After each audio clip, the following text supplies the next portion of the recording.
સુરેન્દ્રનગરમાં ખેતીવાડી વિભાગે પાક નુકસાન રાહત પેકેજ માટે પ્રથમ રિપોર્ટ રજૂ કર્યો કે જેમાં કુલ 128 કરોડના બિલો તૈયાર કર્યા અને 71 કરોડના નુકસાન બિલો મંજૂર કર્યા છે। અત્યાર સુધી 41,000 ખેડૂતોને સહાય ચૂકવાઈ ગઈ છે, જ્યારે 1.88 લાખ ખેડૂતોને વળતર માટે અરજી નોંધાઈ છે। ફોર્મ ભરવાની પ્રક્રિયા 5 ડિસેમ્બર સુધી ચાલુ રહેશે। સહાય કામગીરીમાં 500થી વધુ કર્મચારીઓ લાગ્યા છે।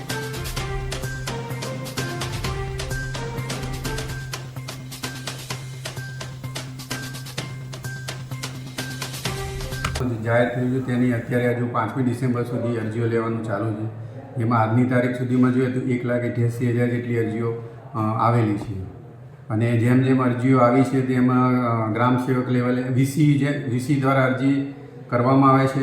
પછી તેને જે ડોક્યુમેન્ટ ગ્રામ સેવક કક્ષાએ સબમિટ થાય એ ગ્રામ સેવક તેને વેરીફાઈ કરીને એને એપ્રુવલની કામગીરી કરવામાં આવે છે। ગ્રામ સેવકમાંથી એપ્રુવલ થયા પછી તાલુકા વિકાસ અધિકારી શ્રી એને એપ્રુવલ કરી અને પછી જિલ્લા કક્ષાએ આવ્યા તેમાંથી બિલો બની એકાઉન્ટ ઓફિસરમાં બિલોનું ચૂકવણા થઈ જાય છે।